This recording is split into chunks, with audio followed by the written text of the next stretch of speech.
Ya, Assalamualaikum warahmatullahi wabarakatuh.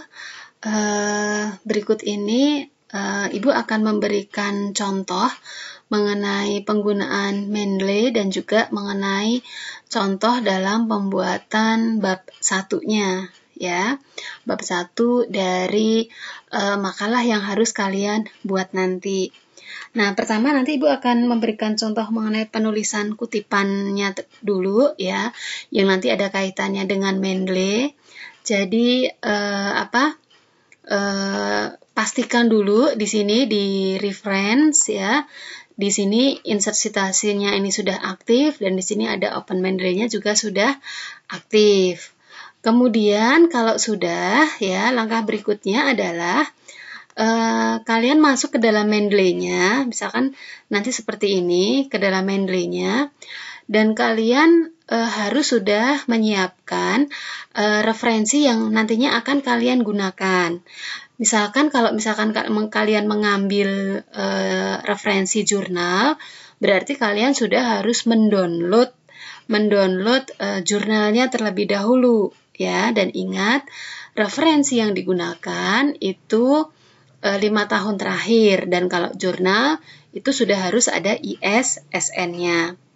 Kalau misalkan kalian sudah menyiapkan jurnalnya, artikel jurnalnya ataupun buku yang akan kalian gunakan, nah sekarang kita akan masukkan ke dalam Mendeley-nya. Caranya bagaimana? Nah, di sini untuk memasukkannya, kalian tinggal klik di sini ada add, diklik aja add. Kemudian kita pilih artikel yang akan kita masukkan. Misalkan ini Ibu masukkan. Dan kalau bisa carilah referensi dari dosen UPSI ya, kalau bisa ya, untuk referensi kalian. Kemudian Ibu mau tambahkan lagi artikelnya. Misalkan satu lagi ini. Nah, ini ada 2 jurnal. Kita lihat ya di sini 2 jurnal. Nah, di sini untuk melihat merupakan dosen UPSI, ini ada tulisan Universitas Bina Sarana Informatika. Kemudian di sini juga ada ISSN-nya seperti ini ya. Nah, kemudian di sini kita bisa mengecek untuk penulisannya. Kadang itu penulisan autor itu kadang suka salah. Kadang ya, kita bisa melihat, cek dulu di sini. Autor di sini kan nama aslinya Anissa Febriani. Nah, kalau dalam penulisan autor Anissa Febriani itu nanti namanya itu dibalik. Jadi nama belakang dulu baru nama depan. Jadi seperti ini jadinya Febriani, Anissa. Nah, Nur Hidayati berarti kalau dibalik jadi Hidayati, Nur. Jadi nama belakang dulu disebutkan baru nama depan. Nah, kemudian satu lagi, tadi Ibu mau cek lagi yang ini. Nah, ini pengarangnya kan Nur Hidayati, berarti kalau penulisan di autor berarti nama belakang dulu baru nama depan. Kita cek di sini. Nah, ini kalau penulisannya seperti ini berarti salah ya. Karena kan di sini Nur, Hidayati, harusnya Hidayati, Nur, seperti ini. Nah, ini kita bisa rubah gitu. Jadi kadang kalau misalkan di autornya itu ada tulisan ND atau kadang huruf Arab, huruf Cina, nah itu berarti kemungkinan ada kesalahan di sini. Makanya ini harus kalian cek lagi ya. Di sini nanti kan ada informasi detail mengenai jurnal tersebut ya. Nih, caranya seperti itu. Nah, ini kan berubah Hidayati, Nur. Nah, kemudian berikutnya kalau misalkan mau menginputkan referensi dari buku. Nah, caranya gini, di sebelah add ini kan ada anak panah kecil, kalian tinggal klik saja, kemudian pilih add entry manually. Nah, kalau sudah, kita masukkan informasi yang akan kita masukkan ke sini mengenai buku tersebut. Untuk type-nya pilih book. Nah, kemudian untuk titelnya kita masukkan judulnya, misalkan analisa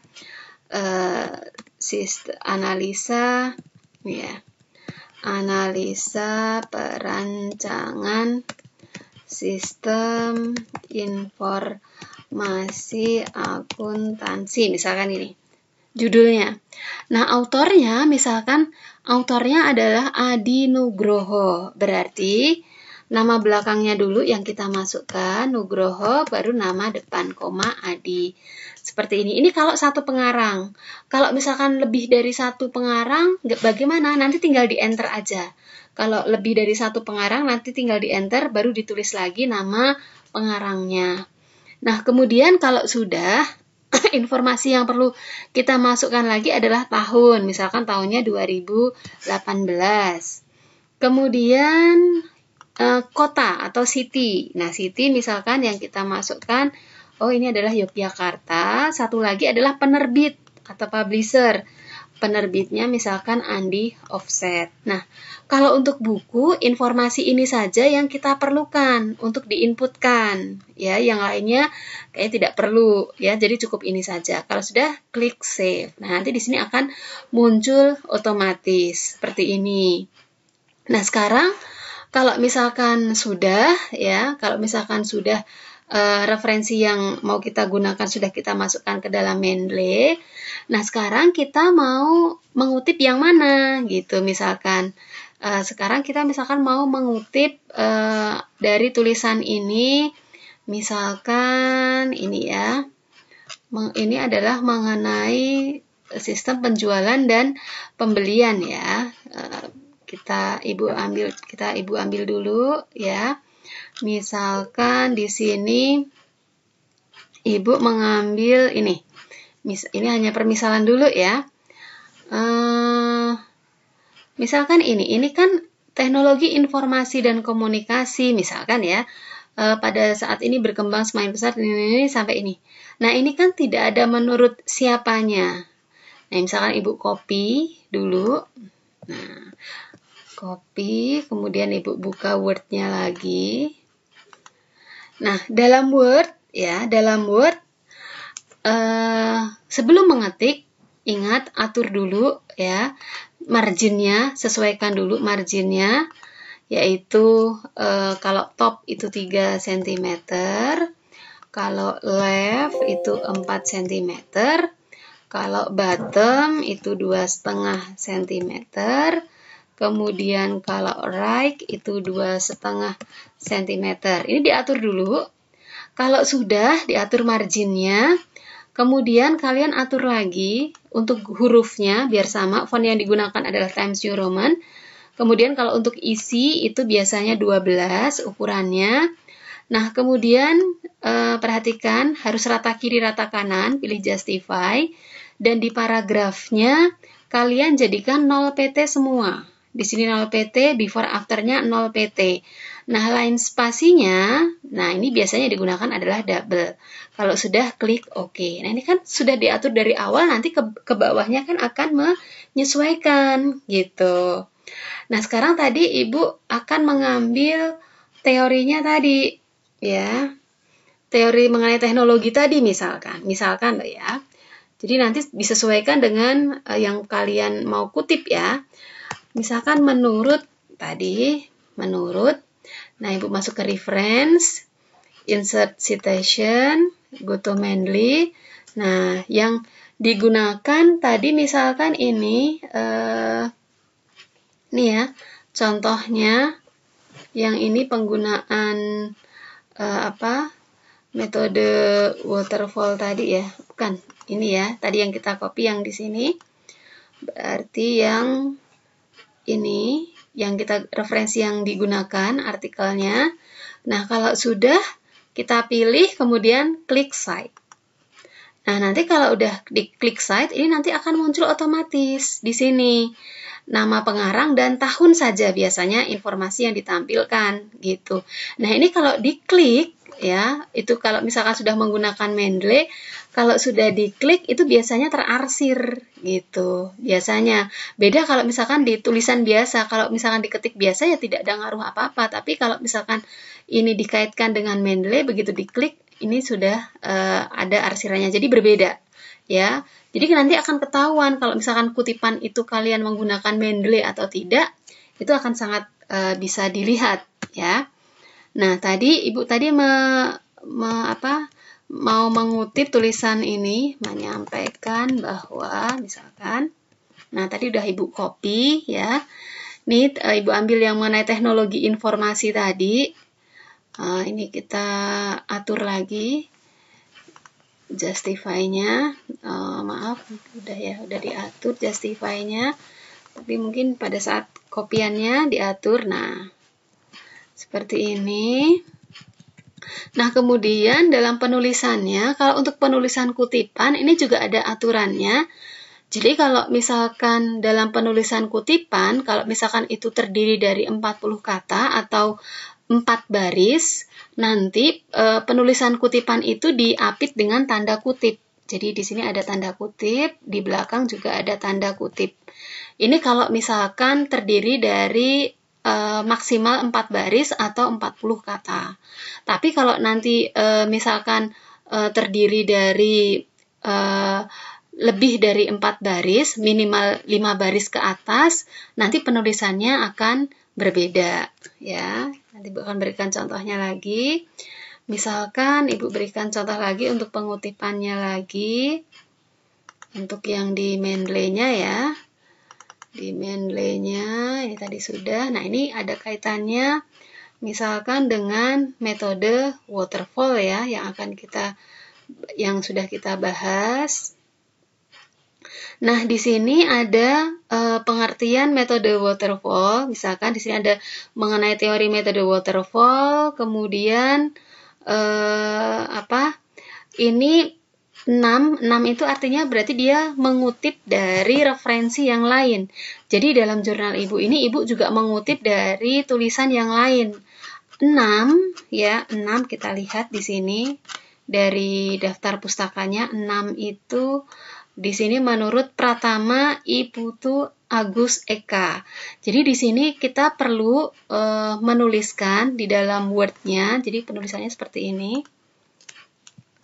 Menurut Pratama, jadi cukup nama belakangnya saja.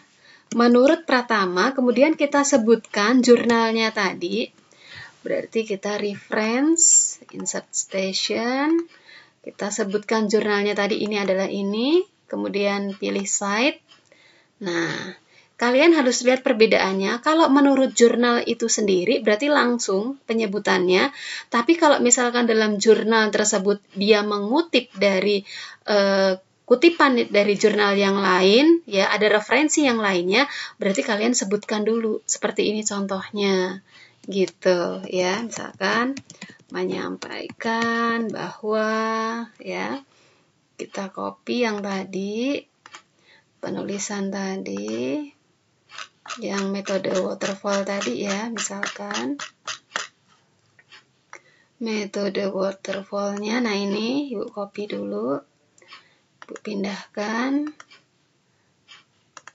ke sini, menyampaikan bahwa nih kita lihat. Nah kalau misalkan seperti ini ya, ini penulisannya, ini kita lihat berapa banyak barisnya, 1, 2, 3, 4, 5, 6. Ada 6 baris. Berarti kalau di sini ketentuannya dalam penulisannya, kalau misalkan lebih dari 4 baris, ya berarti itu lebih dari 40 kata, maka penulisannya nanti dibikin dalam satu paragraf yang menjorok, dan line spasinya adalah tunggal. Jadi seperti ini. Ini Ibu enter. Kemudian di sini Ibu blok, Ibu jadikan dalam satu paragraf yang menjorok, misalkan ini menjorok seperti ini. Nah, misalkan, kemudian nanti di sini line space-nya bukan double lagi, tapi line space-nya berubah, yaitu ke single atau satu. Ke single atau satu, dan ini tanpa tanda kutip. Gitu, tanpa tanda kutip. Jadi berbeda ya dengan yang penulisan kutipan sebelumnya gitu ya. Caranya seperti ini caranya ya. Kalau misalkan 5 baris atau lebih, maka penulisan kutipannya adalah seperti ini gitu. Oke, gitu ya. Dan kemudian satu lagi, kalau tadi ada buku ya, misalkan Ibu seperti ini, sistem atau pengertian informasi deh. Informasi adalah data yang diolah, misalkan menjadi bentuk yang lebih berarti bagi penggunanya. Misalkan seperti ini. Nah, ini penulisannya untuk penyebutan sumbernya tidak harus di depan, tapi boleh juga di belakang. Ini karena lebih dari cuma 2 baris, berarti line spasinya harusnya double ya. Line spasinya double ya. Dan ini nanti menjorok ke sana. Nah, ini bisa juga penulisan sumbernya di belakang, jadi tidak harus di depan. Kita lihat, masuk insert listasi. Oke, ini ya, go to Mendeley. Terus kita pilih yang ini misalkan, klik cite. Nah, jadi penulisan kutipan itu tidak harus sumbernya di depan, tapi boleh juga di belakang seperti ini. Dan karena ini hanya kurang dari 4 baris, maka ini harus dikasih tanda kutip di sininya, di depan informasinya ini ya, seperti ini. Nah, gini. Nah, ini adalah salah satu contoh mengenai penggunaan Mendeley ya, khususnya dalam penulisan kutipan. Nah, salah satu keuntungannya mengenai penggunaan Mendeley ini adalah nanti dalam pembuatan daftar pustaka kalian ya. Jadi kalau untuk pembuatan daftar pustakanya, misalkan seperti ini, kalian tidak perlu menuliskan satu persatu lagi referensi yang kalian gunakan gitu.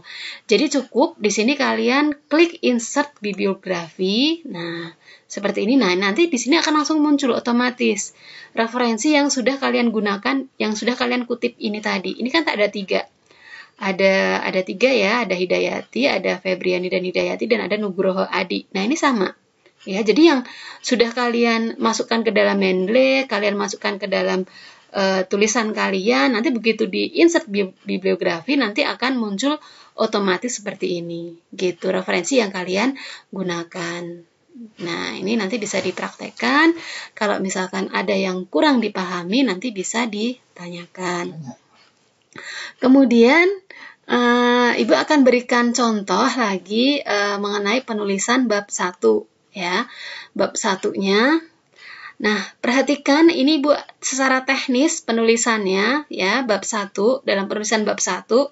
Kalau untuk cover seperti ini, maaf bukan cover, untuk penulisan ini ya, judul bab dan nama babnya seperti ini ya. Ini nanti size-nya adalah 14 ya. Ini juga size-nya 14. Kemudian jarak spasi antara baris antara pendahuluan masuk ke latar belakang masalah ini adalah 4 spasi. Kalau kalian awalnya settingannya itu sudah double, berarti nanti kalau begitu di enter sekali, ini kan double. Ini enter sekali lagi, nah ini double berarti 4, nah ini langsung ngetik. Jadi ini adalah jaraknya adalah 4 spasi. Gitu. Jadi ini langsung dituliskan latar belakang masalah. Nah, nanti dalam penggunaan latar belakang masalahnya, usahakan dalam pembuatan latar belakang masalah itu kalimatnya nyambung. Maksudnya nyambung adalah misalkan, ini di sini dijelaskan, untuk membantu mempermudah dalam menyelesaikan proses kegiatan yang ada dalam perusahaan dibutuhkan alat bantu seperti komputer. Nah, baru komputer merupakan, nah ini kalian bisa mengambil dari referensi yang ada ya, yang kalian gunakan. Jadi ini nanti nyambung ya antara kalimat satu dengan yang lainnya, dengan paragraf satu dengan yang lainnya itu nyambung. Contohnya seperti ini, gitu ya. Mengenai penjualan itu apa, gitu ya. Baru kemudian mengenai obat, baru nanti di sini dibahas mengenai apoteknya atau objeknya. Kemudian nanti di dalam latar belakang ini juga nanti dibahas mengenai bagaimana pengolahan datanya, ya.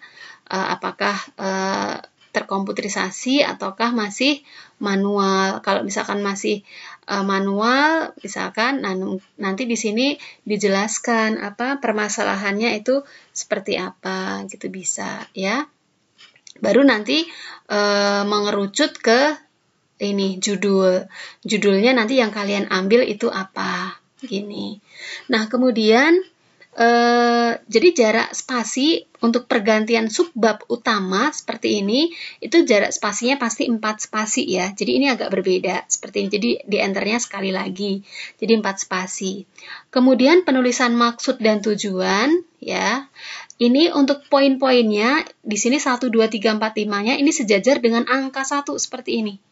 Dan nanti penulisan yang poin-poinnya ini juga sejajar dengan di sini. Jadi rapi kelihatannya. Gitu ya. Nah, kemudian untuk penulisan ini kan maksud dulu dijelaskan, maksud penulisan ini di sini Ibu contohnya tugas akhir, maksud dari penulisan tugas kalau kalian ya tugas APSIA itu nanti itu apa saja. Nah, kemudian nanti tujuannya, nah ini sebagai salah satu syarat, misalkan kelulusan mata kuliah APSIA gitu ya, pada Universitas Bina Sarana Informatika ya, atau program Diploma 3 seperti itu bisa. Nah, kemudian berikutnya mengenai metode penelitian ya, ini ada di dalam subbab metode penelitian ini ada 2 subbab, yaitu ada teknik pengumpulan data dan ada metode pengembangan software. Nah, untuk teknik pengumpulan data, ingat ya di sini penulisannya ini sejajar semuanya untuk penulisan poin-poinnya. Kemudian nanti di dalamnya seperti ini perataannya ya. Ini juga sejajar dengan penulisannya, judul dari poin-poinnya seperti ini ya. Jadi kalau untuk misalkan kalian menjelaskan observasi, nanti kalian di sini menambahkan, kalian melakukan observasinya itu di mana di situ. Misalkan penulis melakukan observasi dengan mengamati secara langsung sistem penjualan obat pada apotek Bubulak ini. Jadi jelas. Kemudian kalau melakukan wawancara, kalian juga jelaskan di situ. Kalian melakukan wawancara dengan siapa dan dia selaku apa di dalam tempat tersebut. Contohnya misalkan seperti ini. Oh, penulis melakukan proses tanya jawab di apotek Bubulak Bogor dengan Ibu Eni. Ini apa? SFAM APT selaku owner gitu. Nah, ini kalian jelaskan. Nah, kemudian kalau studi pustaka nanti bisa berkaitan dengan teori yang ada di buku, jurnal ataupun bisa juga proceeding. Ya. Nah, kemudian nanti untuk metode pengembangan softwarenya ini belum sesuai apa ya, ini juga belum Mendeley. Nah, kalau belum Mendeley itu seperti ini kelihatan, begitu diklik ini tidak akan terarsir gitu. Ini berarti belum menggunakan Mendeley. Ya, berarti nanti karena ini TA-nya adalah sudah agak lama ya contohnya, makanya ini belum menggunakan Mendeley. Tapi untuk yang sekarang ya ini sudah setahun atau 2 tahun itu sudah menerapkan Mendeley ya. Yang penting kalian isiannya penulisannya ini harus benar dulu ya. Penulisan poin-poinnya nanti di sini angka poinnya ini sejajar dengan angka 1 dan yang ke dalam nanti penulisan poin-poin yang ada di sini nanti sejajarkan dengan ini gitu. Tadi ada analisa kebutuhan software, desain, code generation, testing, support tadi sudah Ibu jelaskan. Kemudian mengenai ruang lingkup, nah nanti yang akan mau kalian bahas itu apa? Oh, kalau di sini yang dibahas misalkan untuk sistem penjualan itu mulai dari proses pemesanan, pembayaran, sampai dengan pembuatan laporan. Nah, ini nanti disesuaikan dengan tema kalian masing-masing. Seperti itu. Ya, oke. Dan satu lagi mengenai penomoran halamannya. Untuk penomoran halamannya, kalau misalkan itu untuk penomoran bab, ya, bab itu di bawah tengah seperti ini. Tapi kalau misalkan penomoran di halaman berikutnya, nanti di pojok kanan atas. Seperti ini, 2, ya, 3, 4. Seperti itu di pojok kanan atas. Nanti kalau kalian masuk ke bab 2, nanti penulisannya ini lagi. Mulai untuk bab itu selalu di bawah tengah. Untuk penulisan berikutnya, penomoran berikutnya itu di pojok kanan atas.